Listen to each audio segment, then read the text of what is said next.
Donc, dans cette partie, nous allons juste voir une introduction au framework Angular et aussi le langage TypeScript. Juste voir, bon, parce que là, au niveau du titre, on retrouve plusieurs concepts. Les concepts de framework, vous avez entendu des concepts de front-end. Il y a Angular lui-même, qu'est-ce que c'est? Il y a le langage TypeScript, qu'est-ce qui lie Angular et TypeScript, etc. C'est ce que nous allons voir dans cette partie. Il y a aussi la partie qui consiste à installer le nécessaire. Normalement, j'avais déjà envoyé un mail à Madame Sow avec une liste de 4 éléments qui sont à installer pour pouvoir démarrer la programmation avec Angular. Mais vous allez voir, ce n'est pas compliqué. Donc, c'est un framework qui est assez simple. Et justement, en parlant de framework, bon, un framework, c'est simplement une boîte logicielle. On l'appelle aussi cadriciel. Voilà, qui va vous proposer un cadre pour travailler. Donc, en plus peut-être des librairies, il vous propose une certaine structuration dans le développement que vous devez respecter. En général aussi, un ensemble de plugins. Donc, c'est un ensemble cohérent de composants logiciels donc, qui sont structurés et qui servent de fondation avec les grandes lignes. Il vous va proposer une certaine architecture. Par exemple, quand vous développez une application Angular, il y a une certaine architecture que vous ne pouvez pas vous en écarter. Vous développez une application avec Android, il y a une certaine structure, etc. Voilà. Et il y a plusieurs grands frameworks que vous connaissez, Angular, React, Flutter, bon, etc. Donc, comment ça s'appelle encore, Django, tout ça, ce sont des frameworks. Donc, il existe deux catégories ou trois catégories même deux catégories généralement de frameworks. Il y a ce qu'on appelle les frameworks front-end et back-end. Même aussi du point de vue du développement, une application est toujours séparée en deux parties.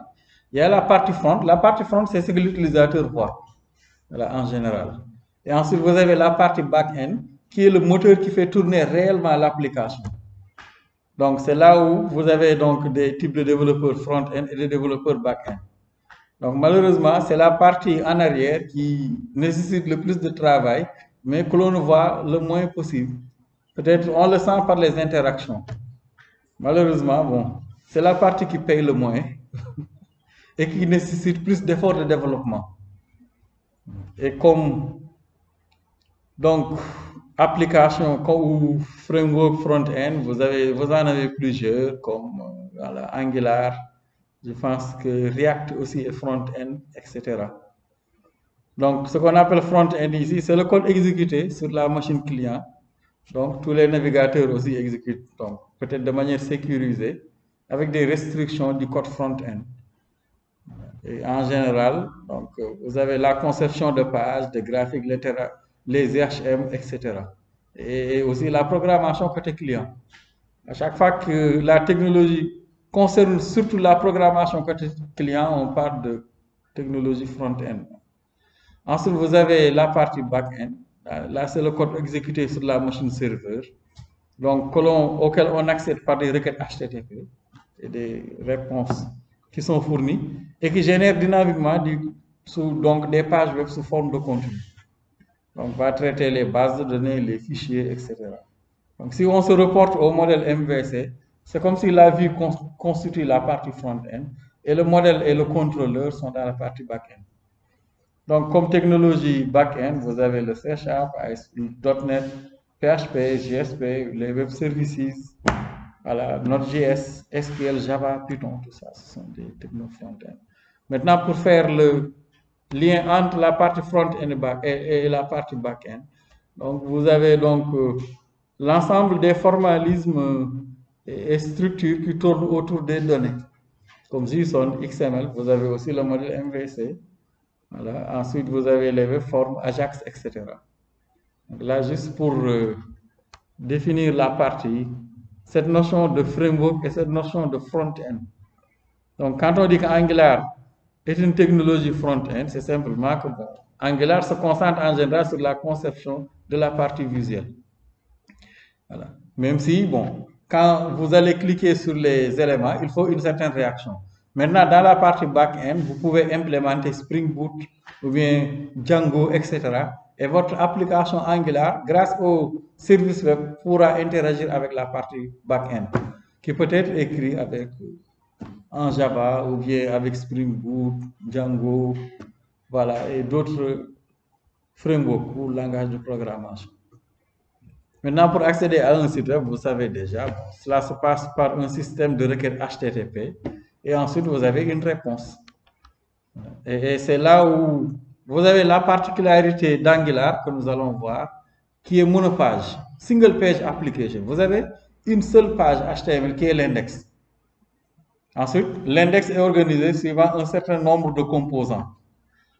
C'est pourquoi quand vous avez une page développée avec Angular, vous allez voir quand vous allez demander d'autres pages, il n'y a pas de rechargement.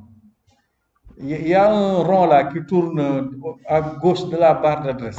Quand on envoie une requête HTTP, vous ne le voyez presque jamais. Voilà, tourner. C'est parce que là, c'est une technologie donc côté client, et quand vous faites des interactions, tout se passe côté client. Donc, il n'y a pas beaucoup d'échanges vers le serveur avec des demandes de pages, ensuite que l'on revienne, etc.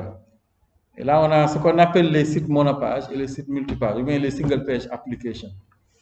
Donc, dans Angular, vous avez une seule page. Vous l'avez aussi dans d'autres technologies. Donc, qu'est-ce que Angular? Angular est un framework côté client qui est open source et qui est basé donc sur le langage TypeScript et qui permet le développement d'applications web. Voilà. Angular est une réécriture d'AngularJS. Donc, c'était le nom jusqu'à la version 2 d'Angular. Ensuite, on ne parle plus que d'Angular, puisque la version, si je ne me trompe pas, une, voilà, et la version 1 était basée sur le JavaScript.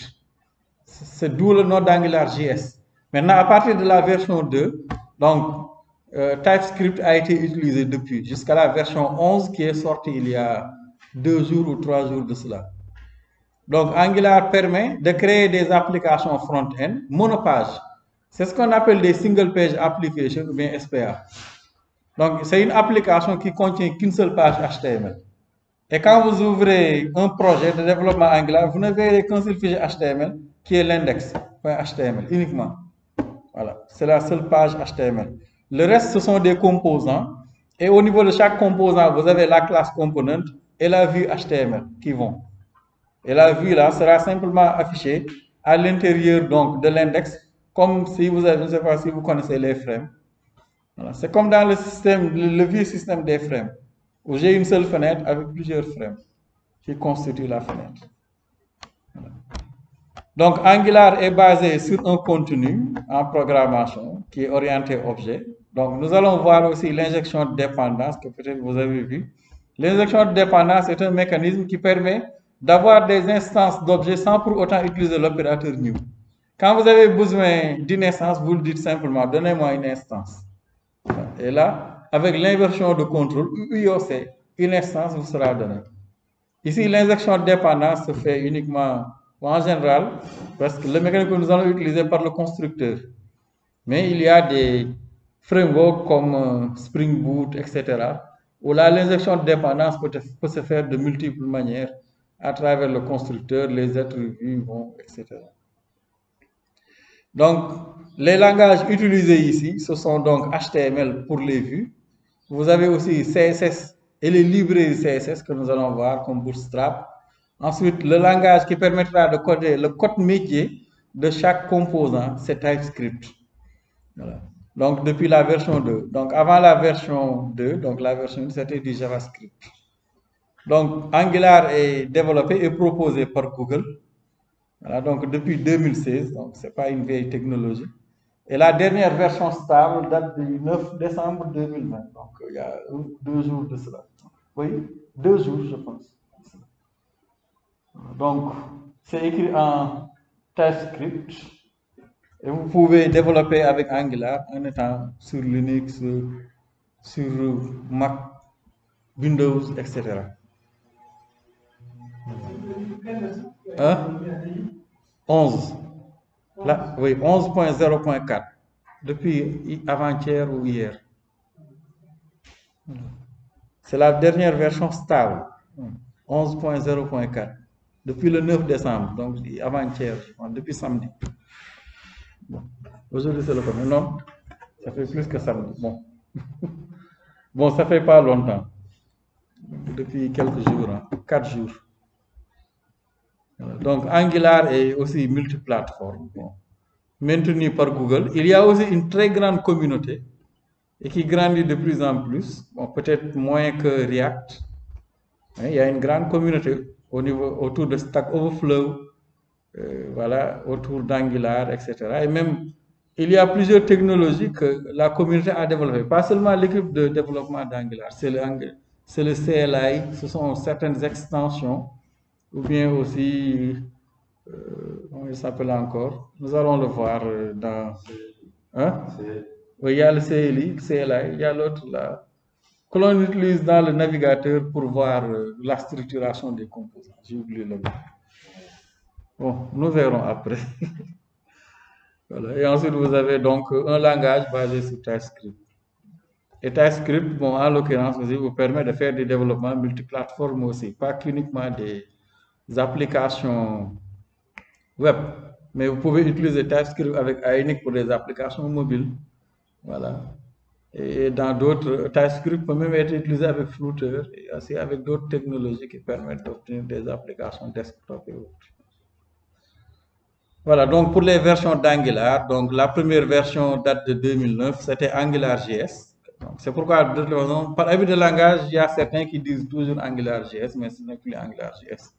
C'est Angular simplement. De toute façon, ce n'est plus basé sur du JS. JS, c'est JavaScript. Et depuis 2014, la version 2, donc le JavaScript, pour des raisons de sécurité, etc., a été remplacé par TypeScript. Oui, hein? Oui, TypeScript est beaucoup plus sécurisé. Bon, d'après la documentation. Maintenant, tous les langages connaissent des failles. Presque avoir un langage de programmation sans faille, voilà. Donc il y a toujours des failles de sécurité ou des choses qu'on n'a pas bien gérées. Hein? Oui. Java. Oui, Java, ça va. Mais même le Java comporte des failles de sécurité. C'est pourquoi il y a de nouvelles versions. Des fois, dans les nouvelles versions, même ici, les nouvelles versions de Angular, ce sont des versions dans lesquelles on corrige des bugs et on corrige des failles de sécurité. À chaque fois qu'il y a une nouvelle version, en général, il y a des failles ou bien des bugs, etc. Hein? Voilà, qui sont corrigées. C'est ce qui donne les nouvelles versions, même les nouvelles versions de Windows, etc. Peut-être il y a de nouvelles fonctionnalités, mais en général, il y a des bugs, etc. Des fautes, voilà, etc. et qui sont corrigées. Donc là, on en est à la version 11.4, 11.0.4. De toute façon, Angular, il évolue presque tous les 6 mois. Donc, il y a une mise à jour majeure tous les 6 mois, presque une nouvelle version. Voilà. Et vous avez 1 à 3 mises à jour, chaque donc mise à jour majeure pour chaque release majeure. Et vous avez aussi des correctifs qui vous sont proposés chaque semaine. Donc, d'ici la fin du cours ou la semaine prochaine, vous pourrez, en exécutant, voir peut-être des mises à jour que l'on peut vous proposer aussi. Mais en général, il faut les faire. C'est important. Bon, des fois aussi, il faut faire gaffe parce que les nouvelles versions là ramènent toujours des changements, des fois, qui peuvent vous amener des problèmes de compatibilité. Là aussi, il faut faire gaffe. Concernant TypeScript, TypeScript est un langage de programmation orienté objet. Il est open source, comme Angular. Donc, il a été influencé par le C# et le JavaScript. C'est pourquoi vous allez voir, quand on va écrire le code, c'est comme si on écrivait quasiment du code Java, ou bien du code JavaScript ou du C#. Donc, il a été développé et présenté par Microsoft en 2012. Voilà. Et il supporte beaucoup de... Par rapport au JavaScript, beaucoup d'éléments, comme par exemple, là, on peut typer les variables de manière explicite avec des int, donc les types là. On peut définir des classes et des interfaces, utiliser aussi des annotations comme les décorateurs, exporter aussi et importer des modules. Donc là aussi, nous allons voir. Donc, c'est un langage qui est proposé par Microsoft donc depuis 2012. Donc, ça ne fait pas vieux. Et la dernière version aussi stable, donc date de presque moins d'1 mois. Donc, pour TypeScript. Donc, si vous avez une expérience avec le langage C, Seulement, ça suffit pour comprendre le TypeScript. Donc, TypeScript est un sur-ensemble du JavaScript. Là, cela veut dire simplement que, bon, tout ce que vous connaissez ou que vous avez vu auparavant en JavaScript fonctionne ici. Maintenant, ce que l'on va faire, c'est uniquement, les navigateurs ne comprennent pas aussi le TypeScript. Mais le TypeScript se base donc sur tout ce qui existait en JavaScript, mais avec d'autres librairies, etc., qui coiffent le tout. Maintenant, quand vous allez écrire le code en TypeScript, il y a une phase de transpilation ou bien transcompilation qui va permettre de traduire le code TypeScript en JavaScript, simplement. Et cela, cette étape-là, vous ne le faites pas. Donc, l'étape-là sera automatiquement effectuée par Node, par exemple, que nous allons utiliser. Donc, vous ne vous en occupez pas. Maintenant, comparé aux autres technologies qui sont utilisées dans le développement, même peut-être pas de la même catégorie, puisque Jakarta EE et back-end. Voilà, bon, ici, juste une comparaison entre React, Angular, Jakarta EE, Vue.js, Spring, donc qui sont les plus utilisés, ou parmi les plus utilisés. Bon, il y en a certains qui ne sont pas là, Django, bon, et d'autres qui dominent le marché. Comme vous pouvez le voir, bon, dans le monde entier, c'est surtout React. Là c'est quand on regarde Google Trends, c'est-à-dire quel est l'intérêt, quels sont les mots-clés qui portent le plus intérêt quand on fait une recherche dans Google. Donc, vous avez le lien en bas, vous pouvez cliquer là-bas. Donc, je suis allé et j'ai juste essayé de voir dans le monde entier au Sénégal, quels sont, parce qu'en général, bon, les React, Spring, Angular, c'est nous, les informaticiens, en principe, étudiants et autres, qui les cherchons dans le web. Juste pour voir qu'est-ce qui porte le plus l'intérêt des recherches parmi ces mots-clés-là, dans les technologies sur Google. Et comme on peut le voir, dans le monde entier, c'est surtout React. Et c'est normal, React est beaucoup plus vieux. Et React, quand même aussi, bon, je ne sais pas si vous avez essayé de voir, et aussi pas mal. Voilà, ensuite, donc, vous avez d'autres pays quand même où c'est pour surtout du Spring, Spring Boot, Jakarta EE le moins. Jakarta EE, c'est la nouvelle version de Java EE. Donc, depuis 2018, ça s'appelle Jakarta EE, ça a évolué. Ensuite, vous avez aussi Vue.js, voilà, et Angular. Mais si l'on regarde au Sénégal, je pense, bon, même en Angleterre, c'est la même chose. C'est surtout Angular qui domine les termes de recherche. Par exemple, si on regarde ici, c'est le cas du Sénégal. Donc, 37% des recherches, si on regarde sur ces 5 technologies, concernent Angular. Donc, l'intérêt porte le plus sur Angular, et ensuite vous avez Spring, et après React vient, et avant que Vue.js n'arrive, et Jakarta EE. Voilà, Java EE. Donc, juste pour dire pourquoi peut-être le choix de Angular. Oui, c'est Spring en général, le framework Spring. Mais c'est surtout Spring Boot.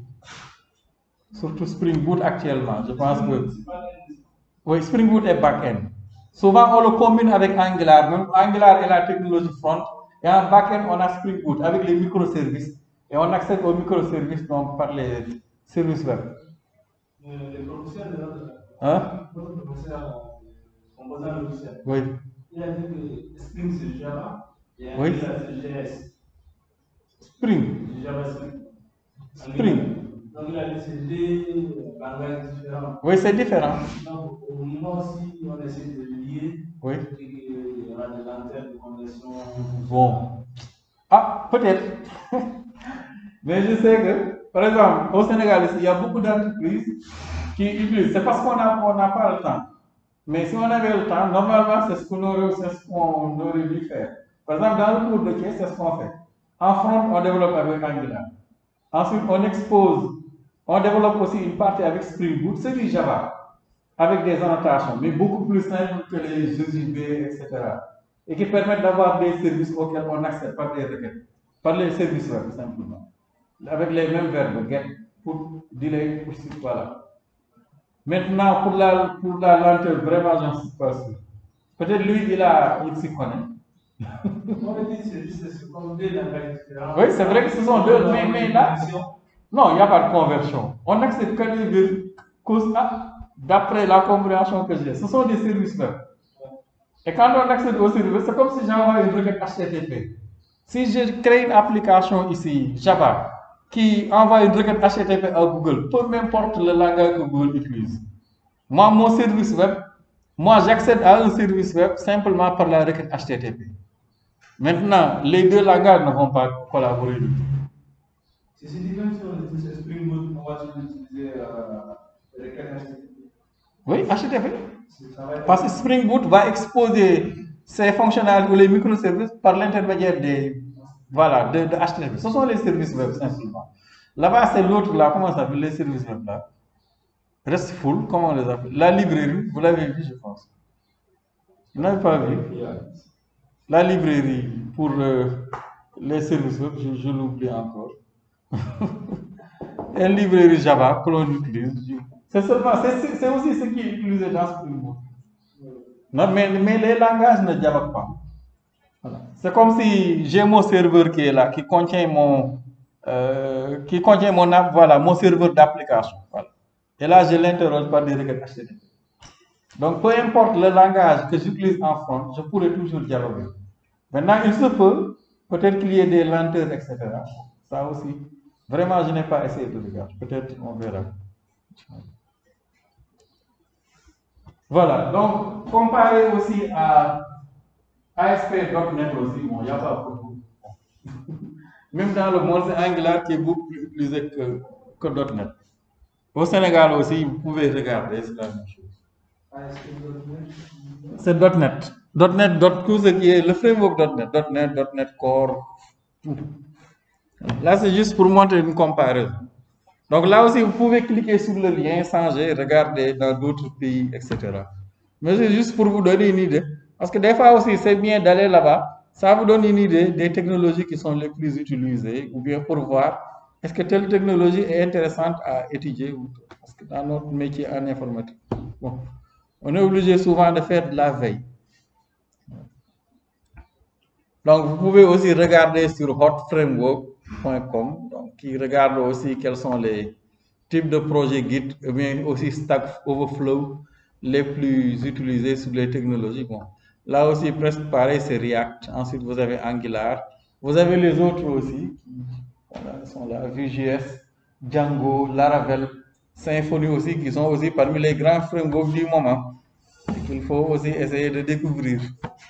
Et peut-être que vous verrez, je pense que c'est dans votre cursus aussi. Et quand on regarde du côté des frameworks JavaScript aussi, c'est React qui domine le marché. Bon, il n'est pas compliqué. Hein. Non, non. Il est simple, hein, en tout cas. Bon. De façon, bon, les nouveaux frameworks ne sont en général pas compliqués. Je pense que ça se simplifie de plus en plus. C'est pourquoi même on les appelle des frameworks, parce qu'une grande majorité, bon. Donc ça se simplifie. Mais React n'est pas compliqué. Donc ensuite, vous avez Angular, vous avez Vue.js, Express, Meteor, tout ça, ce sont des frameworks JavaScript. Mais si vous regardez dans la sous-région, quand même, c'est surtout Angular. Et ensuite, vous avez React. Bon, il y a certains qui utilisent Vue.js. Django aussi, quand on sort aussi, est pas mal, surtout à cause du Python. Voilà, vous avez aussi Laravel, Symfony aussi, du côté PHP, qui sont vraiment aussi pas mal demandés. Bon, Zen peut-être qui décroît, etc. Hein? Django. Oui, je pense. Hein. Oui, Django, ça date. Hein. Il y a aussi Zen. Zen, il est très vieux. Oui, Zen avec PHP. Zen Framework. Mais les nouveaux frameworks sont surtout, donc c'est Angular, React, Laravel, Symfony, Vue.js, etc. Spring Boot aussi. Donc, ce sont des technologies qui ne sont pas compliquées, que vous pourrez apprendre facilement dans les tutos YouTube ou bien en allant sur Open Classroom ou d'autres. Ils ne sont pas compliqués à apprendre, surtout à votre niveau. Parce que là, vous avez tous les prérequis nécessaires pour les apprendre tout seul. Maintenant, pour l'architecture d'une application Angular, comme nous allons le voir, bon, l'architecture d'une application Angular tourne surtout autour de la notion de composants. Les composants, nous allons voir, c'est ce qui va vous permettre d'organiser la vue. nous allons voir que, par exemple, quand on crée une page, vous avez en général l'entête de la page, le corps de la page, le pied de la page, le menu. Le corps, l'entête, le pied, le menu peuvent être des composants. Maintenant, pour chaque composant, vous avez au moins 3 parties. Il y a la partie vue, qui est un fichier HTML. Vous avez le code métier, qui est donc un fichier TypeScript, et qui va gérer le code, qui gère les interactions, les données, les fonctions qui sont liées à la vue. Et voilà, donc ce sont les deux. Hein?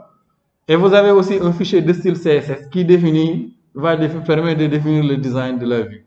Ensuite, il y a un quatrième fichier que nous n'allons pas utiliser, qui est un fichier de test. Là, vous pouvez écrire des tests unitaires sur le code métier. Ensuite, vous vous retrouverez avec d'autres éléments. C'est ce qu'on liste ici. On peut avoir des services. Un service ici, de base, c'est simplement une classe. Mais la classe va contenir un code générique que vous pourrez réutiliser dans l'ensemble des autres composants. Je ne sais pas si vous avez vu la programmation Android. Vous avez fait Android? Voilà. Par exemple, avec Android, vous avez vu, la difficulté là-bas, c'est que quand vous créez donc une vue dans le fichier XML, vous ne pourrez implémenter le code métier que dans le fichier Java correspondant. Ce qui fait que quand vous implémentez certaines fonctionnalités dans un des fichiers Java, vous ne pourrez presque pas les réutiliser autre part. Ici, les services viennent présentent des alternatives où là vous pouvez créer une classe avec des fonctions qui permettent d'accéder à des données, etc. Mais la classe là, vous pourrez la réutiliser partout. C'est ça, c'est comme Laravel. Laravel, je ne connais pas bien, peut-être. Mais c'est comme si j'ai une classe qui contient des attributs qui sont comme les variables globales dans un fichier, visibles partout. Il suffit simplement d'injecter le service et de pouvoir accéder aux attributs de la classe, bien sûr, s'ils sont publics, et aux méthodes. Donc, vous avez aussi un système de modules, nous allons voir. Il y a des modules prédéfinis, donc, que l'on va inclure, qui viennent de la librairie. Vous pouvez aussi créer vos propres modules. Donc, un module, regroupe simplement un ensemble de classes, et d'autres choses qui vont ensemble. Presque c'est similaire à la notion de package que vous avez vu sur Java. Donc, pour la programmation aussi, le lien entre la vue et le code métier, vous avez plusieurs éléments que l'on peut utiliser comme les directives. Les directives permettent d'utiliser les structures conditionnelles ou bien les structures itératives dans le code, parce que c'est de la programmation web dynamique. Et quand on fait de la programmation web dynamique, on embarque du code dans le code HTML. C'est comme, voilà, avec les GSP, si vous avez déjà vu, ou vous avez du code Java, par exemple, dans le fichier GSP, ou peut-être les GSF, etc. Donc là, nous allons voir aussi ces notions-là. Vous avez aussi les event binding qui permettent de faire de la liaison de données par événement. Vous avez les interpolations, le binding dans un sens, binding dans deux sens, etc. Donc, ce sont les éléments que l'on retrouve en général donc, dans une application Angular. Et donc, vous avez tout tourne autour des composants, des classes components. La classe component, c'est simplement le fichier qui contient le code métier d'une vue, d'un composant. Et cette classe-là, c'est une classe TypeScript normale, mais qui est décorée avec @component, les annotations que vous avez vues dans Java. Donc là, nous y reviendrons. Il y a des chapitres qui reviennent sur l'ensemble de ces éléments-là. Oui, local, oui. Si vous voulez, vous pouvez utiliser MySQL. Oui. Oui. Vous pouvez utiliser MySQL ou un autre serveur, mais local. Mais ici, j'ai choisi une base de données décentralisée parce qu'en général, quand on développe des applications web, c'est une base de données qui est quelque part que tout le monde va réutiliser. C'est juste pour illustrer. Mais vous pouvez aussi utiliser MySQL en local. Tout cela aussi, ça fonctionnera. Et là aussi, vous allez voir, vous interagissez uniquement. Vous pouvez aussi utiliser un fichier JSON.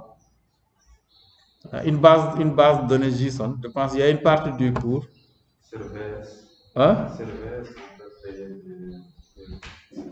Oui, vous pouvez utiliser, il y a l'autre là, NPM, comment ça s'appelle encore? JSON serveur ou quelque chose comme ça, que nous allons voir. Vous pouvez créer un serveur JSON et héberger vos données là-bas. Et là aussi, on utilise les services web. Donc là, il y a un chapitre où nous allons revenir sur tout cela. Maintenant, une application Angular se compose d'un ou plusieurs modules. Voilà. Et parmi ces modules, il y a un module qui est le module principal, qui est app.module.ts. Et même au niveau des composants, il y a celui que l'on appelle le composant root, qui est le composant principal. C'est le composant qui est affiché et qui va permettre aussi d'afficher les autres. C'est le composant root. Donc, nous allons aussi y revenir. Donc, des composants web. Donc, dans chaque module, vous pouvez avoir des composants web. C'est la partie visible de l'application web. Donc, l'IHM. Vous avez, dans un module aussi, vous pouvez avoir des services. Donc, c'est une logique métier donc, qui peut être utilisée par l'ensemble des composants en utilisant l'injection de dépendance. Dans un module aussi, vous pouvez avoir des directives ou bien aussi des pipes. Les pipes, ce sont des transformateurs. Il y a des pipes prédéfinis, d'autres qui sont donc que vous devez implémenter. Donc, c'est juste des classes qui sont là, qui permettent de transformer au niveau de l'affichage des données, les données en majuscules, en minuscules, de transformer des données. On les appelle même des transformateurs souvent. Donc, le module, donc ici retenir que le module, qu'il y a toujours plusieurs modules, dont un est le module principal dans une application Angular. Et les modules se terminent par .module.ts. Et vous allez voir, à chaque fois que l'on va créer un nouveau composant, par exemple, ou bien une nouvelle et d'autres pipes, etc., ça va être déclaré dans le module. C'est comme s'il servait d'annuaire. Voilà. Ensuite, bon, pour les composants, donc, je vous l'ai décrit tout à l'heure. Donc, quand vous avez une vue, en réalité, la page HTML qui s'affiche par défaut, c'est simplement une structuration d'un ou de plusieurs vues. Et chaque partie, d'un ou plusieurs composants. Et chaque composant, donc, et chaque composant aussi est défini par sa vue. Par exemple, ici, pour la tête, vous aurez donc un fichier en-tête.component.ts qui va être son fichier métier, etc. Vous aurez aussi le fichier type correspondant, le fichier, voilà, etc. Donc là, juste ce qu'il faut retenir, c'est par exemple, si on a une fenêtre qui s'affiche avec l'entête, le pied de page, section du module. Par exemple, ici, on peut le découper en créant l'application avec 5 composants. Donc, nous verrons tout à l'heure. Donc, il va vous créer un dossier. Et parmi ces composants, il y a le composant root qui se nomme AppRoot. Et dans le composant root, vous placez l'ensemble des éléments en utilisant leur sélecteur. Ce sont des tags, des noms de tags. Donc, un module ici regroupe 5 composants dans le appmodule.ts. Concernant les composants web, donc un composant est constitué de plusieurs technologies. Donc, vous avez le HTML pour la vue, vous avez le CSS qui définit les règles de style pour le design, le TypeScript aussi. Voilà. Donc, les composants aussi permettent de définir des balises personnalisées et réutilisables. Parce qu'à chaque fois que vous allez créer un composant, le composant sera décoré @component avec un sélecteur qui va définir le tag, qui va permettre de l'inclure quelque part. C'est comme si je pouvais définir mon propre tag body, ou bien mon propre tag table, etc. Et comme cela, quand j'en ai besoin, je l'inclus quelque part pour l'afficher. Donc là, nous y reviendrons largement en détail. Alors, donc, quand vous avez un composant, il y a toujours 3 parties.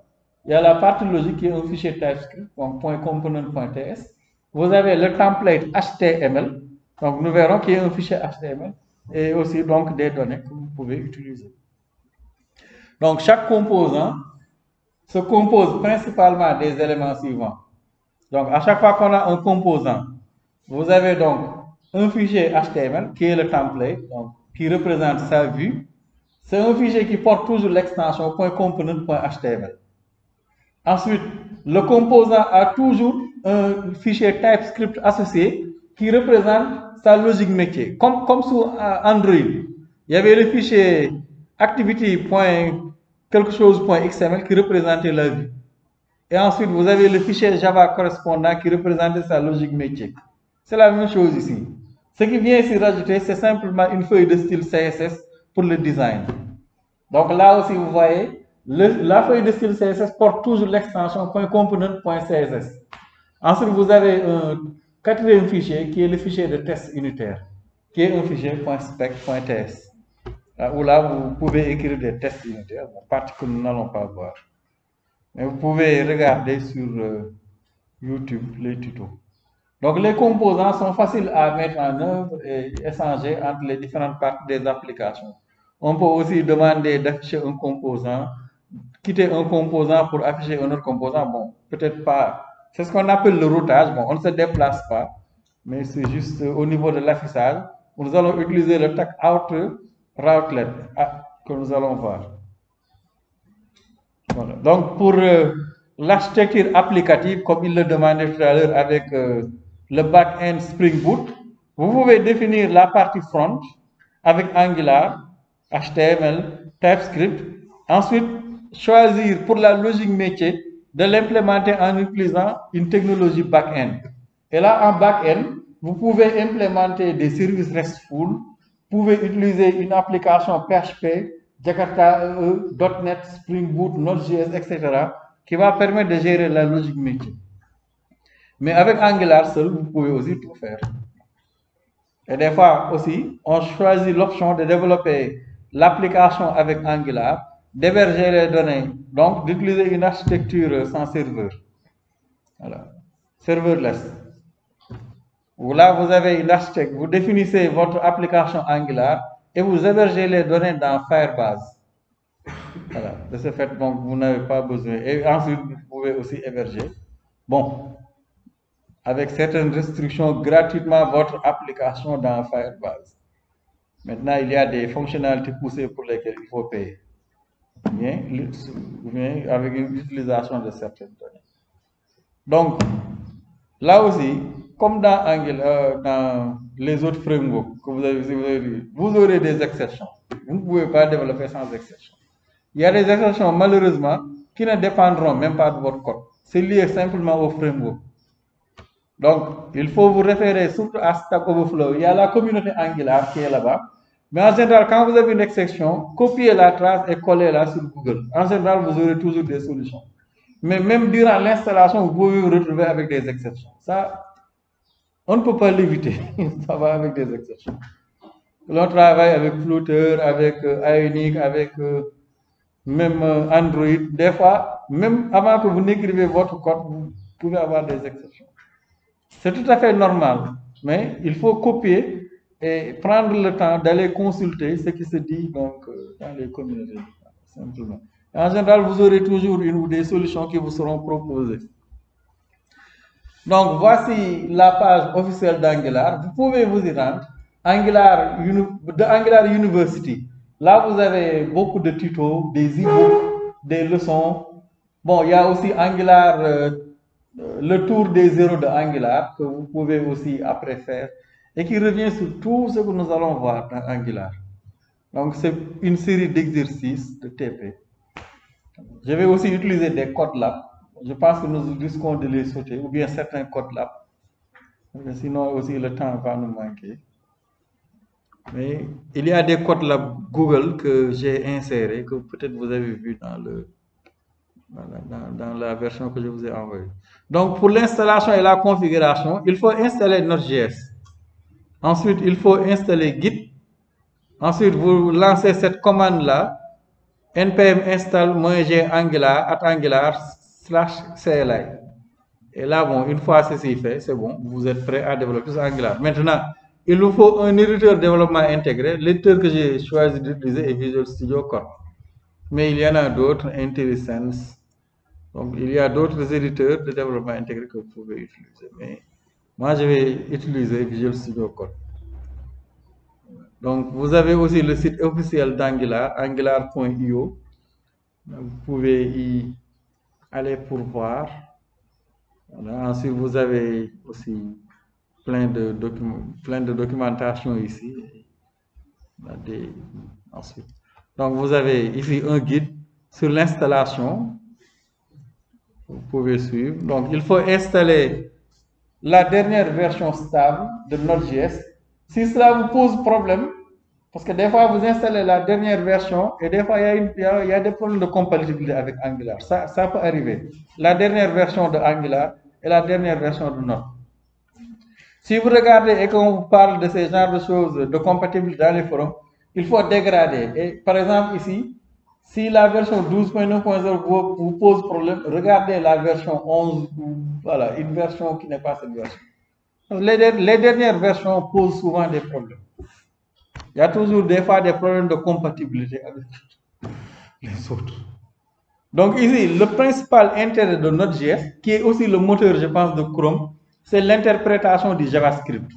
Donc nous n'utilisons Node que pour cela. Mais Node est beaucoup plus large que cela. Voilà. Il y a des gens qui l'utilisent plus largement que pour cela. Mais ici, Node va simplement nous servir de moteur JavaScript uniquement. Voilà. Il va nous permettre d'interpréter et d'exécuter le code JavaScript. Donc là, il va permettre aussi de transpiler. On va transformer le code TypeScript en JavaScript, comme ça il va l'interpréter. Mais vous pouvez aussi regarder, il y a des cours qui font des heures et des heures sur Node.js pour dire que c'est vaste. Donc Node.js aussi va nous fournir un ensemble de bibliothèques pour interagir aussi avec le système d'exploitation.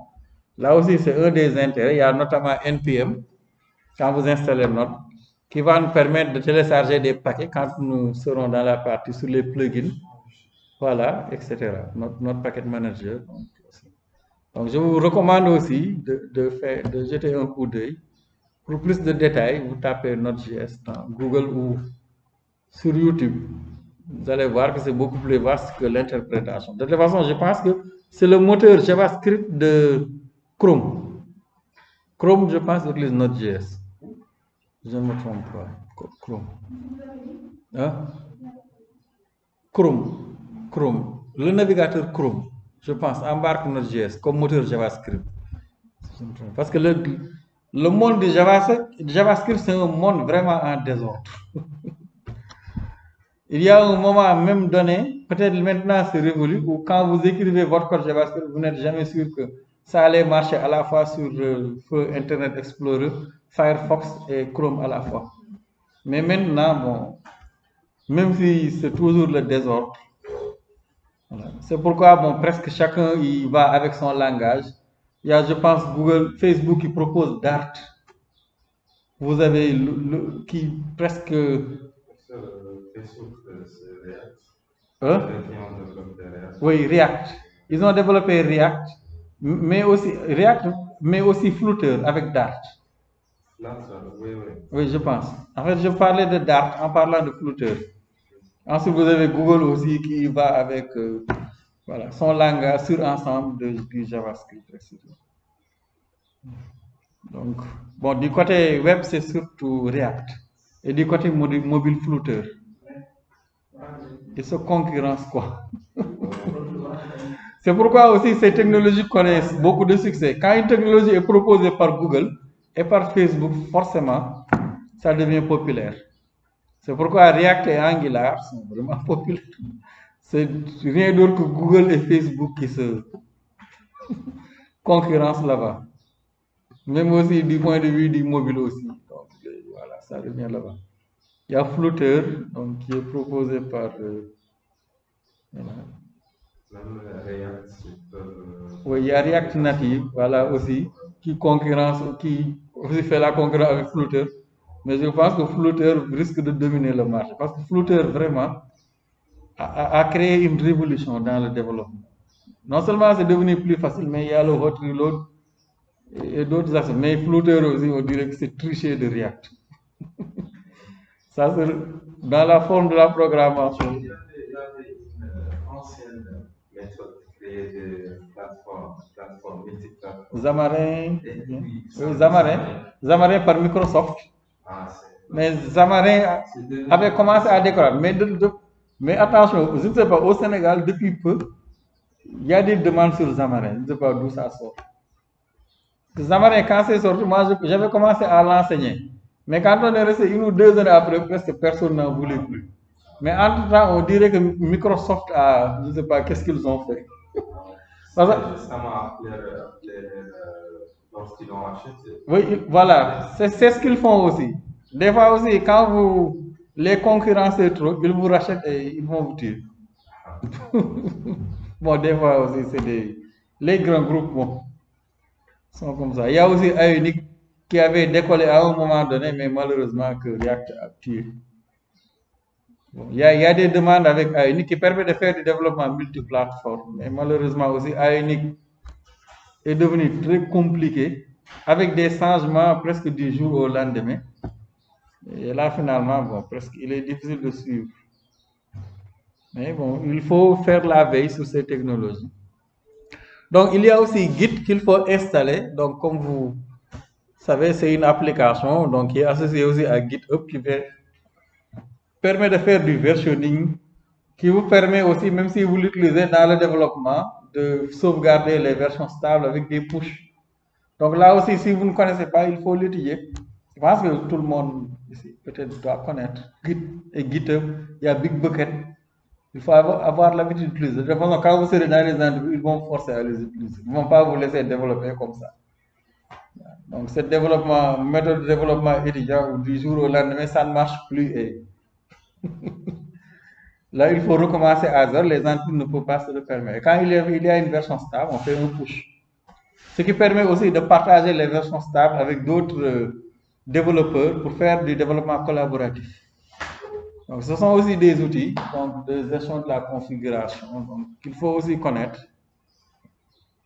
Donc, il y a Git, il y a GitHub, Bitbucket, il y en a d'autres. Là. Hein? Bon, les templates d'Angular sont hébergés là-bas. Normalement, quand vous allez écrire ngnew pour créer un nouveau projet, il va aller télécharger des paquets dans Git. Quand on l'utilise. Et enfin, vous avez NPM justement qui va permettre de télécharger les paquets, donc de faire des installations. Bon, vous ne l'installez pas par défaut, vous l'avez. Donc, quand vous installez Node, vous avez automatiquement NPM. Donc, ça s'appelle Node Package Manager. Il va permettre de télécharger, d'installer des plugins, de télécharger donc certains paquets. Donc, des packages qui sont écrits en JavaScript. NPM. De toute façon, vous l'avez vu même au niveau de l'installation d'Angular. Même ici, voilà. Donc, pour installer, bon, je mets toujours Windows parce que voilà, je n'ai pas de Mac, personne n'a un Mac ici. Dans Macintosh, donc, je pense que c'est la même. Bon, la commande change ici. Au lieu de npm, je pense que c'est quelque chose d'autre. Et ensuite, il faut un sudo. C'est npm. C'est un Linux, moi j'utilise Linux. Oui, Linux, je pense que c'est bon. Même sur Macintosh, je pense est-ce que c'est npm. Peut-être, je ne sais plus. Donc, pour installer Angular, voilà, il faut utiliser cette commande. Donc, vous ouvrez n'importe quel navigateur après avoir bien sûr installé Node. Si vous n'installez pas Node, vous n'aurez pas accès à cette commande npm. Donc, vous installez Node.js et ensuite vous tapez cette commande npm install -g @angular/cli. Bon, d'autres, ils rajoutent @latest pour la dernière version, etc. Mais vous tapez simplement ceci et là, vous allez installer Angular CLI. Et quand vous installez Angular CLI, vous avez accès à l'ensemble des commandes pour faire du développement Angular et Visual Studio Code peut s'y baser donc pour le développement. Donc pour générer, compiler, tester, déployer des applications. Donc le CLI est très utile. Donc, Angular CLI. Donc vous pouvez aller dans le dossier où Node est installé et vous pouvez voir la structuration. Maintenant, si vous travaillez avec Linux, il vous faut aussi sudo pour les droits. Ça, c'est normal sur Linux. Et après l'installation, vous pouvez voir, pour vérifier que Angular a vraiment été installé, vous tapez la commande ng-version. Et là, il va vous afficher, donc, voilà, Angular et les packages de base qui sont installés. Architect Core, Schematic Angular, Update, RxJS, etc. Et là, vous avez la version, par exemple, quand je faisais la capture d'écran, c'est la version 9.1.3 que j'avais, donc la version de Linux, etc. Voilà. Donc, vous ouvrez n'importe quel navigateur et vous tapez la commande Angular, -version. C'est juste pour vérifier est-ce que. Attention. Pardon, oui, NG, j'ai dit Angular. En parlant d'Angular, ça va. Voilà.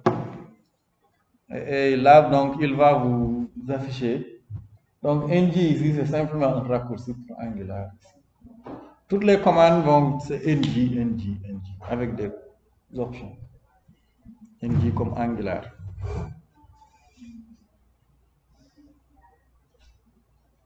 Bon, il faut que je fasse une réinstallation. Normalement, ça ne doit pas être aussi long. Voilà. Mais depuis peu, pourtant c'était rapide avant.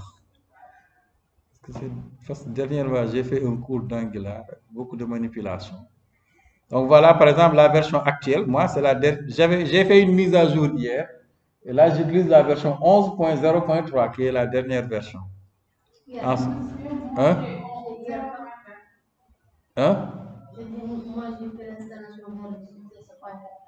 Point 4.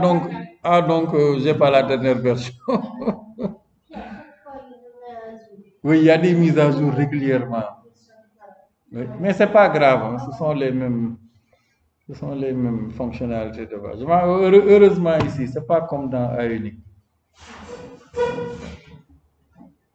Voilà donc pour Angular. Ensuite, si vous voulez aussi désinstaller, parce que des fois j'espère que ça ne va pas vous arriver, mais des fois, à un moment donné, pour, je ne sais pas, n'importe quelle raison, Angular ne va plus fonctionner. Ça peut arriver. Dans ce cas, il faut désinstaller et réinstaller. Pour désinstaller Angular, vous tapez simplement cette commande npm install-g Angular CLR et ensuite vous effacez le cache. npm cache clean -force. Des fois, ça peut arriver. Oui, pour désinstaller Angular. Non. Les manipulations vous les aurez dans votre workspace. Dans le dossier où vous avez sauvegardé les applications seront toujours là. Mais là, ce sont les fichiers d'installation de Angular qui seront nettoyés. Donc, pour les éditeurs, moi, j'utilise Visual Studio Code. Mais presque tous les autres éditeurs, moyennant des plugins, vont vous permettre de faire le développement avec Angular. Mais en général, bon, je ne sais pas pourquoi, les gens utilisent surtout Visual Studio Code. Oui, il est beaucoup plus, en tout cas, léger. Même dans les autres formes de développement, même en Java, des fois les gens délaissent NetBeans et l'autre. Hein? Oui. On délaisse NetBeans et Eclipse pour utiliser Visual Studio Code. Bon. Je pense qu'il n'est pas mal hein, comme éditeur. Bon. Donc, justement, il faut l'installer. Donc, pour cela, vous allez sur ce lien-là, code.visualstudio.com. Donc, vous avez la dernière version. Bon, vous l'installez. Une fois installé, il faut surtout installer les plugins là.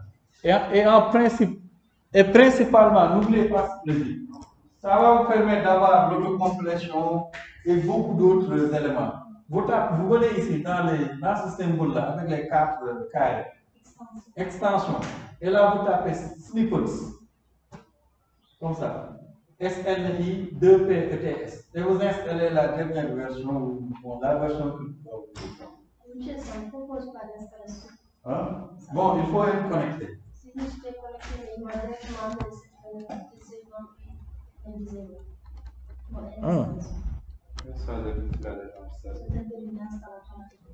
Oui, peut-être qu'il a installé.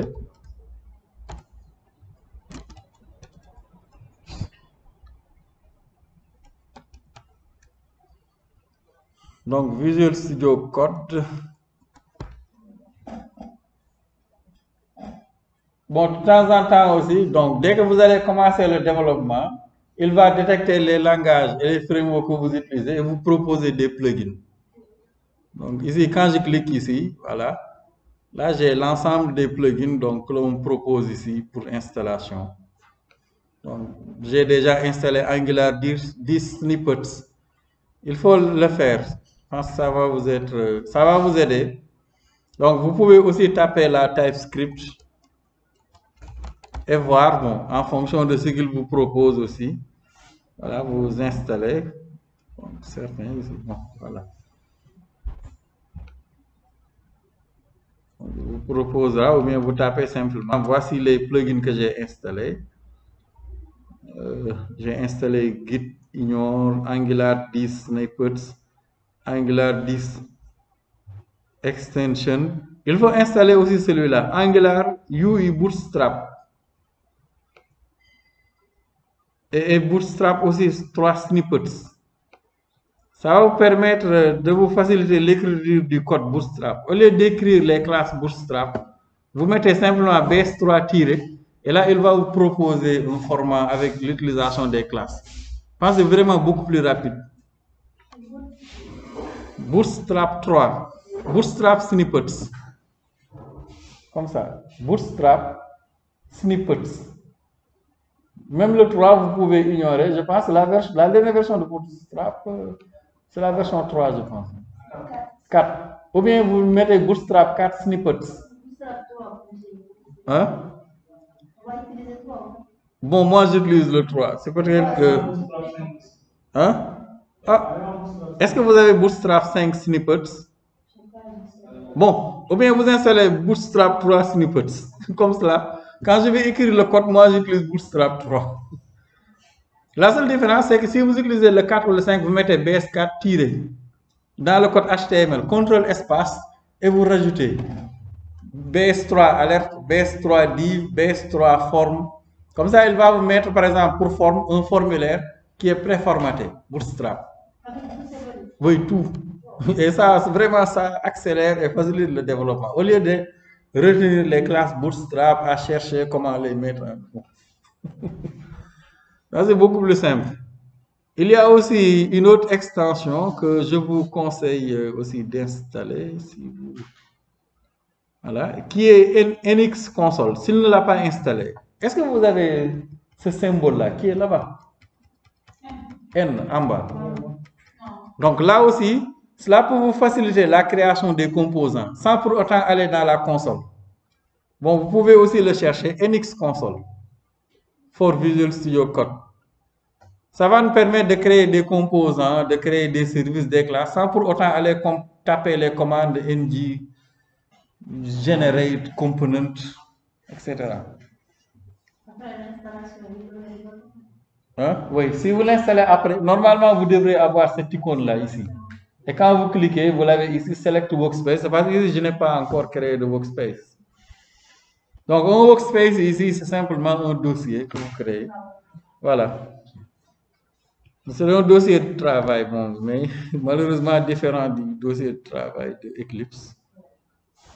Ici, nous sommes dans Visual Studio Code, il faut écrire du code. Donc, principalement, ce sont les plugins que j'ai installés. Bon, il y en a d'autres, mais vous pouvez voir. Vous allez voir, au fur et à mesure que vous allez développer, il va vous proposer des plugins à installer ici en bas. Par exemple, là, il me propose d'installer Docker, c'est parce que bon, je l'ai déjà utilisé une fois. Docker, donc le plugin de Docker. Docker, on ne sait pas si vous connaissez, c'est pour faire de la containerisation. Donc, il est utilisé avec Zool. Et l'autre là, je ne sais pas comment ça s'appelle encore, il y en a d'autres. Bon. Voilà, donc pour l'installation de Visual Studio Code. Maintenant, vous avez tous installé Angular. Voilà, nous allons créer donc notre première application Angular. Donc pour créer une application Angular, et même pour faire d'autres choses, on utilise la commande ng. Voilà, donc qui est disponible avec l'Angular CLI. Et vous avez plusieurs commandes, dont les trois là que nous allons le plus utiliser. Par exemple, ng avec l'option new va nous permettre de créer un nouveau projet Angular. Vous avez aussi run, voilà. Vous avez aussi serve, par exemple, plutôt, qui permet de déployer l'application, donc pour l'utiliser par défaut sur le port 4200. Et vous avez d'autres commandes qui sont là, deploy, que nous allons aussi utiliser. Bon, update pour faire une mise à jour des dépendances de l'application, etc. Mais principalement ici, bon, les commandes que nous allons utiliser, ce sera plutôt new et serve pour déployer l'application sur le serveur. Donc, il y a plusieurs options. Voilà. Donc, nous allons créer, donc pour l'installation, je pense que c'est fait. Donc, dans un premier temps, par exemple, je vais créer mon workspace, qui sera mon espace de travail. Pour cela, je vais sur mon bureau. Voilà, donc, j'efface ici. Donc, j'agrandis un peu la taille des caractères. Et je vais aller créer là-bas un dossier. Bon, vous pouvez le faire à la main. Hein. Vous pouvez aller là-bas faire clic bouton droit, nouveau dossier. Bon, mais puisque nous sommes entre informaticiens, on va se compliquer la vie. Donc ici, je vais créer un dossier MD. Par exemple, je l'appelle Workspace. Comme ça, tous les projets que nous allons utiliser, dans le cours, je vais les créer là-bas. Donc Workspace, MAD ici, par exemple. Bon, vous pouvez ne pas mettre le tiret ou le coller, bon, parce que les tirets, des fois, créent des problèmes, surtout dans les composants. Par exemple, je l'appelle Workspace. Hein? Oui, je pense. Hein? MD, c'est Make Directory. MKDIR aussi, je pense. Je pense que ça revient au même. Voilà. Et ensuite, je vais entrer dans mon Workspace. Comme cela, désormais, quand tous les projets là, moi, je vais les créer là-bas. Et là, c'est un dossier qui se trouve sur mon bureau. Et donc, pour créer un nouveau projet, on écrit simplement la commande ng-new. Et ensuite, vous dites quel est le nom de votre projet. Voilà. Et là, par exemple, je peux l'appeler exemple 1, Angular, ou vous mettez un nom. Voilà. Vous mettez un nom. Bon, le nom là, bon, mettez le nom que vous voulez. Mais attention aussi aux caractères accentués, les caractères spéciaux, il faut éviter. Et là, il va me créer un nouveau dossier qui va porter ce nom. Et dedans, il va créer la structure d'un projet Angular. En téléchargeant tous les fichiers nécessaires de Git. Bon, maintenant, quand vous allez appuyer sur Entrée, ça dépend de la vitesse de la connexion, mais aussi de la vitesse de votre processeur. Pour certains, cela peut prendre 1 minute, moins d'1 minute. Pour d'autres, cela peut prendre 10 minutes ou plus. Donc, j'appuie sur Entrée et là, il va vous poser, je pense, 1 ou 2 questions. Voilà. Là, il demande, do you want to enforce strict type checking and strict bundle? Bon, vous dites yes ou non, pour le moment, ce n'est pas important. Par exemple, je vais mettre yes. Voilà. Ensuite, est-ce que vous voulez utiliser le routage? Même si nous ne l'utilisons pas, vous pouvez répondre yes. De toute façon, yes ou non, peu importe. Parce que pour le moment, dans un premier plan, nous ne ferons pas de routage. Ensuite, deuxième question, il vous demande de lui dire qu'est-ce que vous voulez utiliser donc, pour formater les styles CSS. Donc, vous avez CSS, vous avez aussi les autres déclinaisons du CSS comme style CSS, SCSS, SAS, LESS. Si vous connaissez, vous utilisez, mais par défaut. Pour ne pas se compliquer la vie, on utilise CSS. Donc, ici, vous pouvez appuyer sur la touche là, donc touche du haut et du bas pour, voilà. Mais on laisse CSS, je pense que ça vaut mieux. Voilà. Et là, vous voyez, il va faire les installations. Et là, il utilise Node pour installer les paquets. Et là, Node va aller télécharger des paquets. Et là, si vous n'êtes pas connecté, vous risquez de vous retrouver avec une erreur. Si on peut installer en local, Qui installer quoi? genre des applications en local sans avoir la connexion. Bon, je n'ai jamais essayé. Je ne pense pas. Mais peut-être. Ah, je ne sais vraiment pas. Mais ici. Mais ici, il faut toujours la connexion. De toute façon, quand vous coupez la connexion, vous allez voir qu'il va se terminer par un échec. On avait essayé, mais je pense qu'il faut toujours les c'est pas possible de le créer en local. Peut-être ce que vous pouvez faire, c'est le télécharger comme, bon, ça nous est arrivé souvent quand on avait des problèmes de connexion. On télécharge un exemple de projet par défaut. On le garde quelque part. À chaque fois qu'on a besoin d'un nouveau projet, on le duplique. Pour pallier au problème de la connexion. Mais sinon, bon, vraiment. Ça va causer un problème de nom. Hein? Le nom de l'application doit aller modifier partout. Oui, là, bon, oui, là, vous devez. Quand même. Bon. Mais là, c'est quand vous avez des problèmes de connexion. Et si vous n'avez pas de problème de connexion, c'est pas la peine. Pour chaque projet, on va faire le même chose à chaque fois. Oui, juste NG New. NG New, simplement, le nom du projet. Pour chaque projet, vous devez le faire. Mais heureusement, bon, je pense qu'on va garder le même projet jusqu'à la fin du cours. Sauf peut-être dans la partie TypeScript où là, bon, on ne va pas encore toucher donc, à la partie Angular. Et là, bon, on va créer un type de projet bien spécifique, juste pour pouvoir tester le code TypeScript. Donc, des fois, ça va.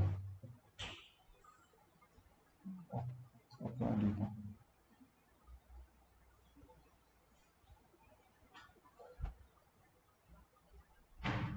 Là, il installe des paquets.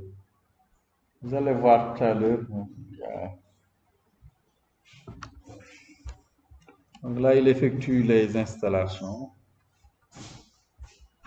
Donc, NG New, le nom de votre projet, pour créer donc un nouveau projet. Donc, vous pouvez rencontrer des exceptions. Bon, il faut les copier et les coller dans Google.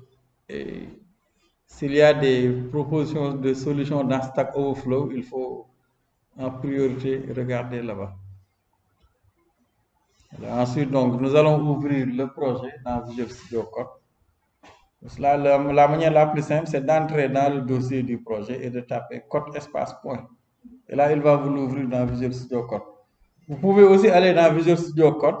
Dans l'espace où on était avec NX, vous cliquez sur Open Workspace et vous sélectionnez le dossier qui contient votre projet.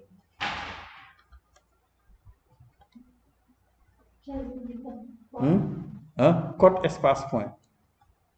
Nous allons l'utiliser tout à l'heure, au moins une fois. Donc, il faut entrer dans le dossier du projet et taper code espace point. Dans le dossier du projet. Bon, parce que je suis en train d'installer. Attendons un peu. Au niveau de recherche. Au niveau de recherche. Dans le projet, c'est la terminé. Je sais pas si vous avez créé le projet. Ah, ça marche. On peut terminer.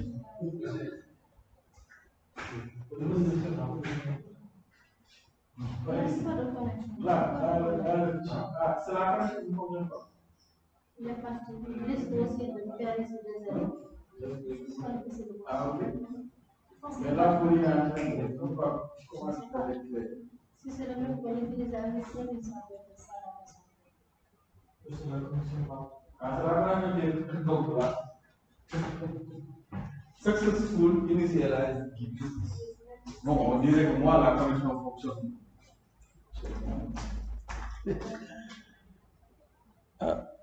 Bon.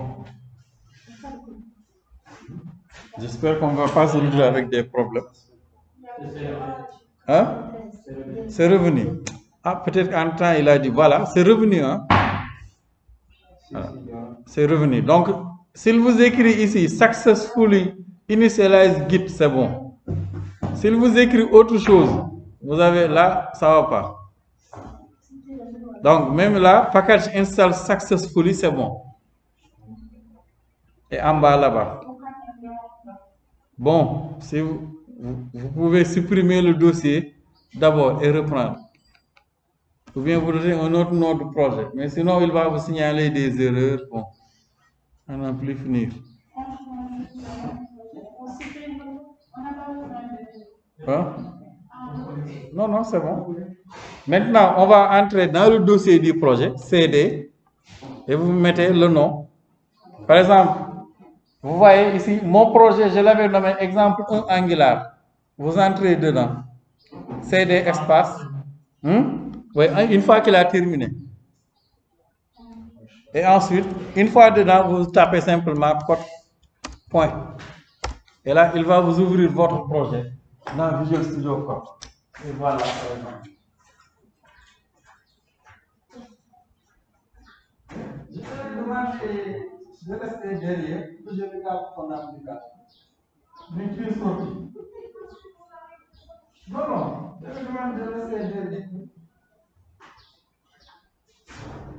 Et là, vous tapez simplement, vous voyez, comme je vous le disais tout à l'heure, la commande court point.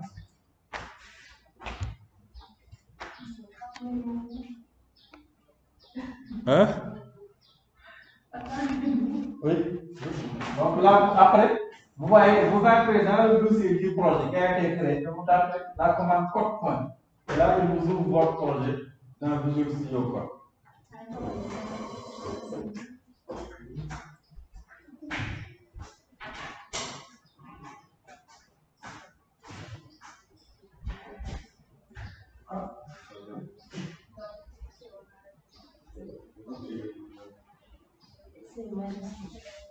Améliorer le design. Voilà, ça c'est mieux.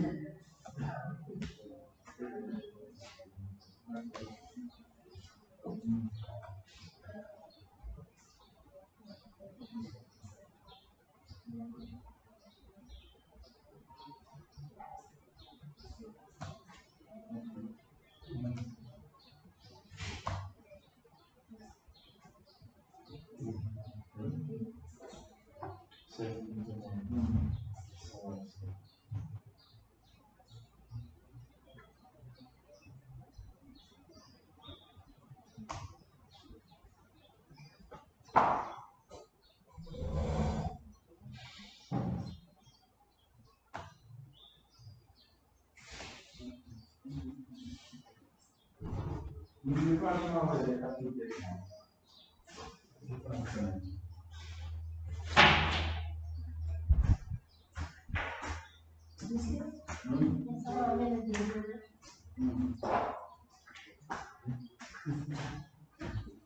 Non, ça ne sont pas des erreurs, moi. Je dis simplement que.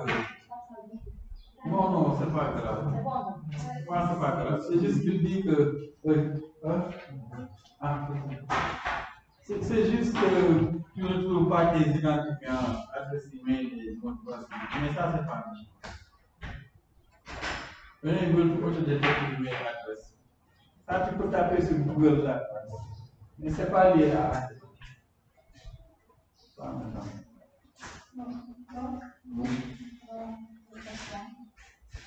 Comme espace, il faut entrer dans le bruit, espace, il y a un espace.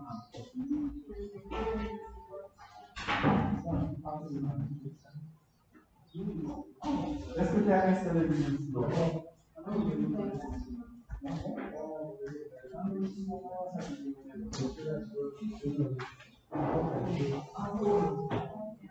Tu l'as installé, ferme la fenêtre. Ouvre notre.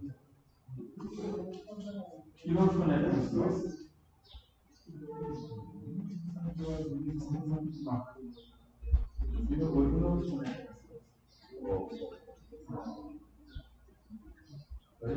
Va dans le dossier du projet.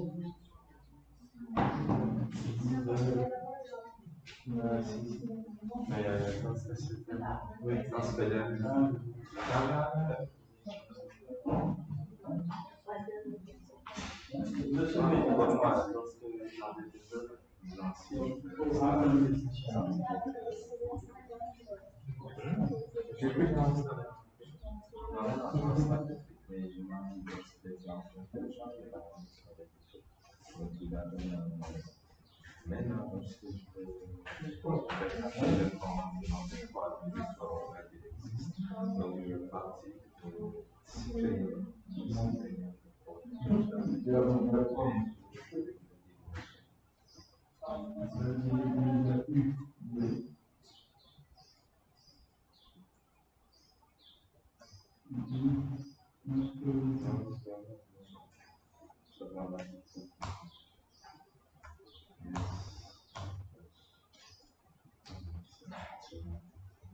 Le comprendre, c'est encore dans l'éducation. Le compte là, bio. Non, ça va être ça peut être. Et c'est comme ça que je suis un peu le plus. C'est parce que je suis en train de connecter ça. Donc, le fichier, je pense. pense que c'est ça. Wow.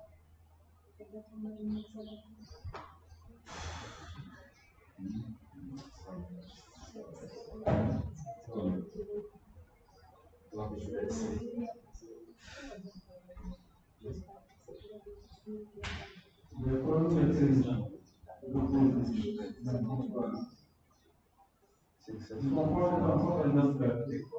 Code de point. La correction, ça ne peut pas déconnecter. Ça, c'est la création.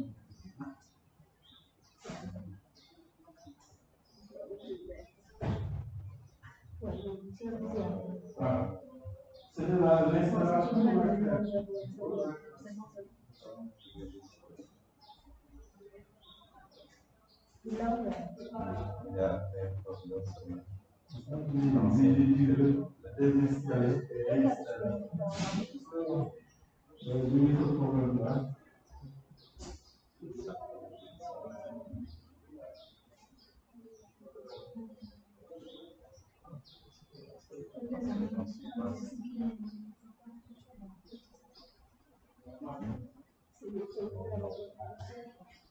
Non, je ne sais pas. Parce que je suis en train de regarder d'autres choses comme voilà, c'est pas la même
chose. Je pense que c'est comme ça que Au niveau du bureau.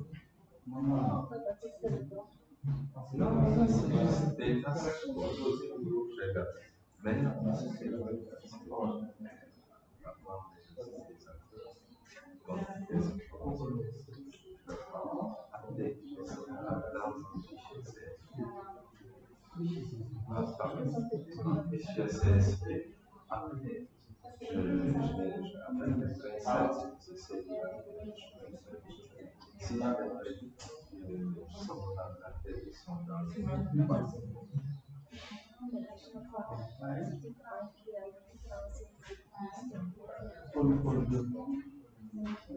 donc, c'est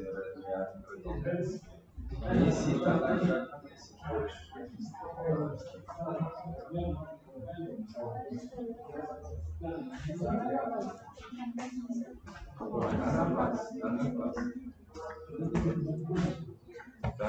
Maintenant, avant de prendre la pause, on va juste déployer l'application.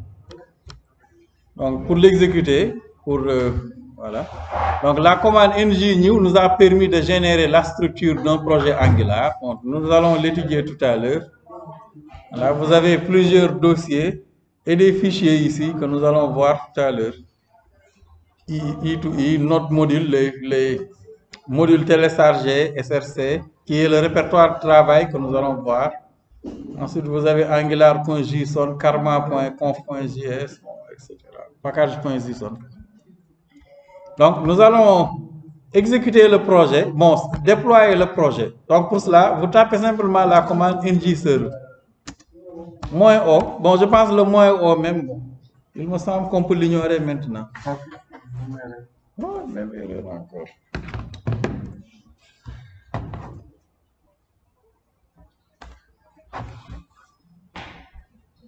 Donc, vous tapez la commande ngserve espace -o, serve, S-E-R-V-E.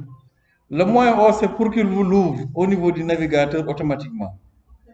Normalement, bon, quand on l'ignore, il va déployer dans le serveur au niveau du port 4200, mais ne l'ouvre pas. Mais si vous rajoutez l'option -o, il va non seulement déployer l'application, mais vous l'ouvrir avec le navigateur par défaut que vous avez défini. Voilà. Et là, vous allez voir quel est l'aspect que vous avez. Donc ici, bon, il va vous poser des questions, vous pouvez répondre par yes ou no. C'est Google Analytics, peu importe, répondez selon bon, ce que vous pensez là, par yes ou no. Mais ce n'est pas le plus important. NPM cache clean.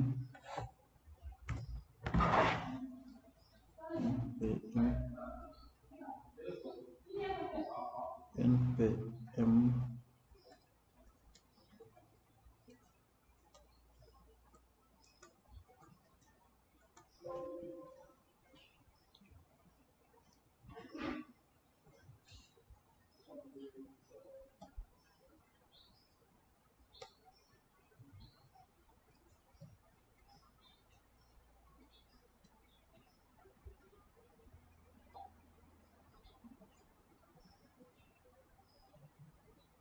Voilà, vous voyez, donc une fois qu'il a terminé, voilà, voici. Donc mon projet a été chargé là. Donc localhost, si vous regardez dans la barre d'adresse, donc local, mais port 4200. Et là, si vous regardez, il le dit. Donc ici, build at, bon, etc. Time. Ensuite, Angular Live Development Server is listening on localhost 4200. Open your browser. Donc si vous n'avez pas mis l'option -o, vous devez aller là-bas taper http localhost 2.4200. Bon, si vous rajoutez l'option -o, il vous l'ouvre. Et voilà, donc la page par défaut du template d'Angular. Nous allons voir après comment.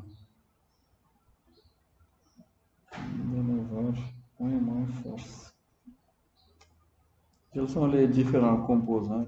Comment modifier tout ceci, rajouter des éléments? Utiliser une base de données. Nous allons voir après. Voilà. Donc, ngserve qui compile va compiler le code source du projet pour transpiler le code TypeScript en JavaScript. En même temps, démarrer le serveur web local. C'est un serveur qui est basé sur Node.js pour déployer l'application.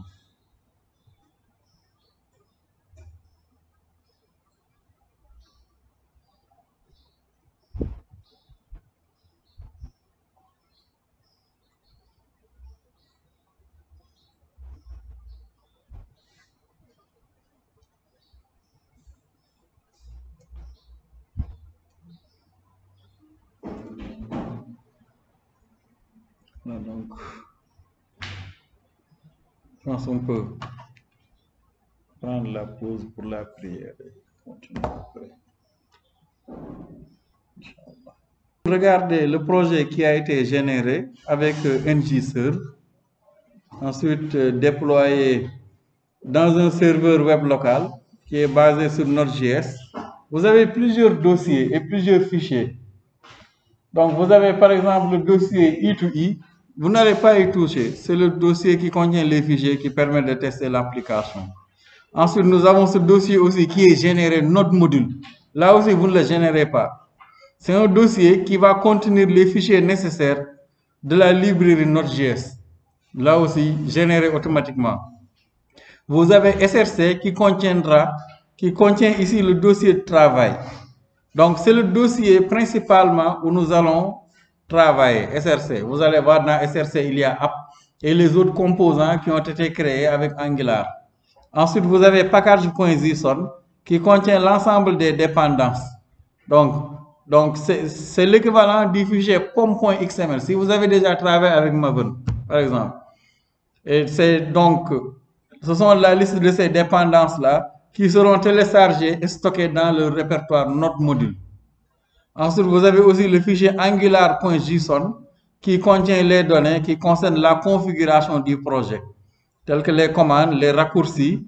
Par exemple, là-bas, au lieu d'utiliser ngserve, il vous propose des raccourcis là-bas avec start, etc., sous forme de script.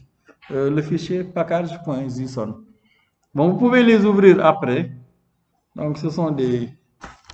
Pour voir ce qu'il y a dedans, ce sont des fichiers de configuration. Donc, ici, par exemple, vous avez les scripts ng, vous avez start, donc sous forme de script pour remplacer ngserve. Ensuite, vous avez build, test et lint. Donc, start au lieu d'écrire ngserve, des raccourcis, ou voilà. Donc, vous voyez. Donc, ensuite, vous avez les dépendances aussi. Ici, Angular, forme, les versions, RxJS, les dépendances également, etc. Voilà. Donc, vous avez aussi testlint.json que nous allons revoir tout à l'heure dans la partie TypeScript et qui contient les données sur les règles à respecter pour l'écriture du code TypeScript. Voilà. Nombre de caractères par ligne, l'emplacement des espaces, est-ce qu'on laisse utiliser les simples double quotes, règles, on écrit le code de manière stricte, ou etc. Ensuite, vous avez le dossier assets. C'est le dossier comme dans les projets Android qui contient les fichiers statiques. Voilà, que ce soit les images, les fichiers, bon, et tous les autres fichiers, sons, vidéos, vous pouvez les stocker là-bas et accéder. Donc, il y a le seul fichier aussi HTML qui est le fichier index.html. Vous n'en avez pas d'autres. C'est le fichier principalement utilisé. Les autres fichiers HTML sont liés à des composants. Donc, c'est le seul fichier HTML que vous verrez ici. Voilà, les autres fichiers HTML sont liés à des composants, mais c'est le seul fichier qui s'affiche, index.html. Ensuite, les autres vont constituer des composants qui sont placés dans l'index. Donc, vous avez aussi le fichier style.css qui définit la feuille de style globale de l'application Angular. Ensuite, favicon.ico que vous pouvez remplacer, qui est donc le logo d'Angular qui s'affiche au niveau de la page ici. Donc, vous pouvez le remplacer, c'est le A là, qui est ici. Donc, vous pouvez mettre votre propre icône. Il suffit de l'écraser avec un fichier qui porte le même nom, avec l'extension .ico que vous créerez. Je n'arrive pas à Hein? Angular. Est-ce qu'il y a des erreurs? Mais il faut être connecté aussi.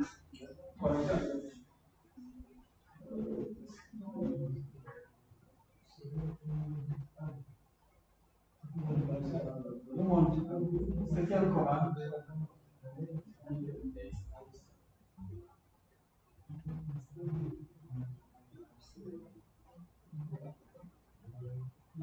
La correction, remonte à force sur la tête pour voir s'il n'y a pas d'autres. Est-ce que tu as installé Linux? Oui.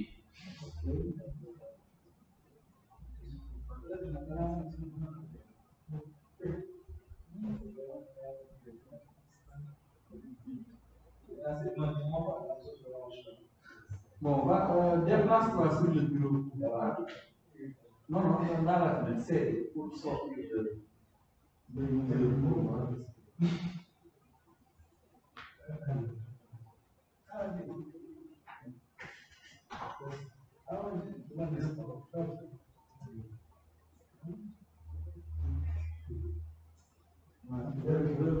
Essaye de résister là.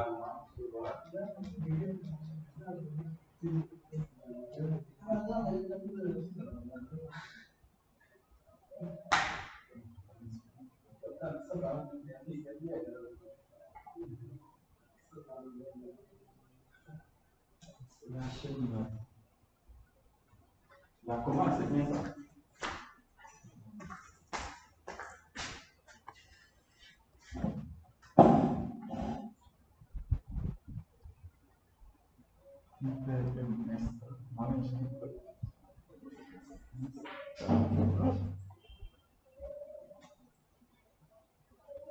Inspect end of the JSON input while parsing.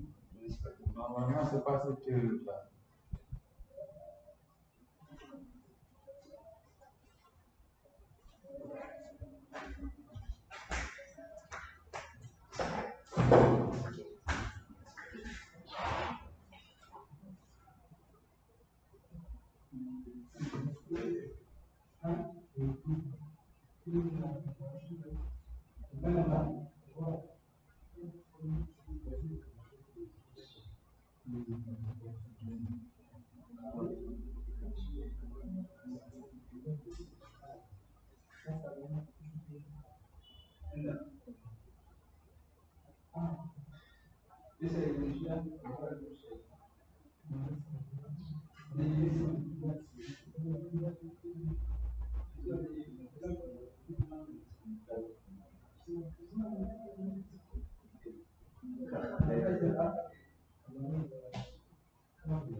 N'est-ce pas? Pour compléter un contact.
Au moins, on a pris la même erreur. Bon, pour les études, je pense que ça devrait aller. Si la connexion ne se coupe pas. Ok. Hein?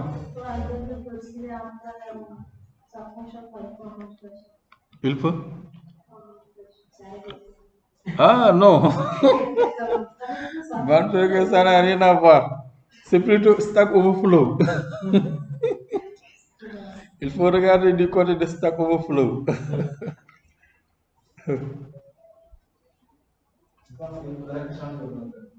Hein? Oui, c'est vrai que l'ordinateur là semble. En tout cas, même le HP là, ça semble daté.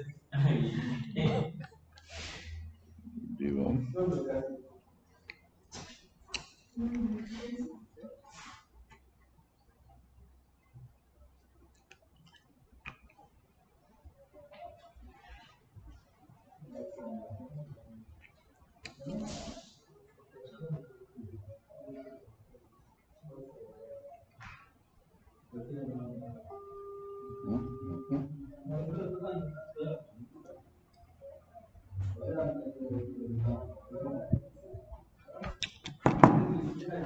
Voilà, donc vous avez aussi d'autres fichiers.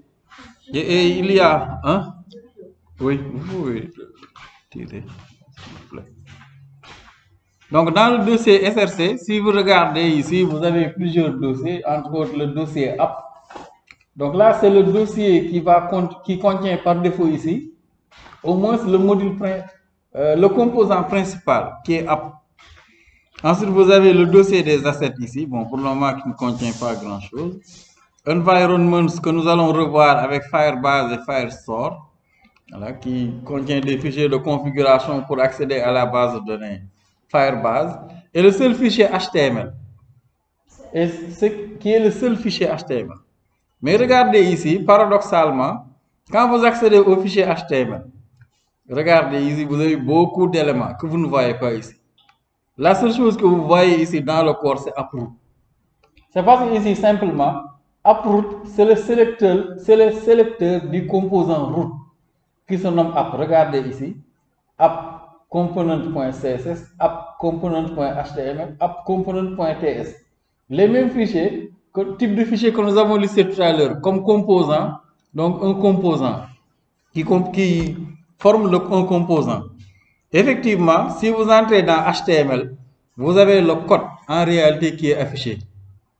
Et peut-être là, on peut se poser la question, mais bon, qu'est-ce qui fait que bon, on ne l'a pas appelé, on a mis uproot et on affiche le code HTML? C'est simplement qu'ici, si vous regardez dans le fichier TypeScript correspondant, le tag uproot a été défini ici, dans son sélecteur. À chaque fois que vous avez un composant, il y a un fichier TypeScript qui est le code métier correspondant. Et le fichier TypeScript est décoré avec le décorateur @component. Et dans le décorateur @component, c'est là où on définit quel est le nom du tag avec lequel on pourra inclure le composant partout. C'est pourquoi ici, quand on écrit donc dans index.html ici, que je retrouve le fichier. Donc dans index.html, lorsqu'on écrit uproot ici, cela fait simplement référence au composant app. Et le composant app ici, donc voici donc sa classe avec une seule variable de classe. Donc vous avez ici class component, app component. Voilà. Donc une seule variable type.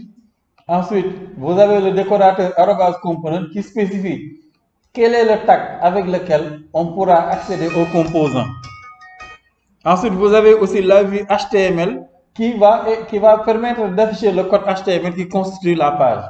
Et si on va au niveau de ce fichier, qui est ce fichier, vous avez le code HTML en réalité qui est affiché sur la page et qui se trouve là, que vous pouvez effacer aussi, sauf cet élément-là. Donc, vous pouvez aller là-bas. Bon. Par exemple, vous pouvez tout effacer, sauf la dernière ligne, la ligne 534. Donc le mieux, comme je le fais, je copie toujours cette ligne, je sélectionne tout le monde et je les écrase. Voilà. Ce tag-là, il est très important, surtout par rapport au routage. Cela va permettre d'inclure des composants en bas de la ligne où route outlet se trouve. Nous y reviendrons dans les composants. Maintenant, puisque j'ai nettoyé AppComponent.html, vous voyez, maintenant, ma page ne contient plus rien du tout. Voilà. Maintenant, si je veux aussi, je peux rajouter du texte ici, un titre. Par exemple, ici, je mets une balise H1. Voilà, titre de mon application. Et là, vous voyez, dès que je sauvegarde ici, vous voyez, j'ai titre de mon application. Voilà. Donc là aussi, le serveur, il a rechargé les éléments. Donc s'il y avait des erreurs aussi, il allait vous les signaler. Voilà. Donc regardez aussi dans le fichier, on perd la connexion, on va avoir des problèmes. Excusez-moi, pardon. Allô? Allô, oui? Donc, Uproot ici est le sélecteur du composant. Hein? Dans app.component. Oui. Donc ici, j'ai seulement fait un binding. Bon, vous allez voir, pour afficher le titre. Title ici, c'est la variable qui est dans le fichier TypeScript du composant, le code métier. Donc, style.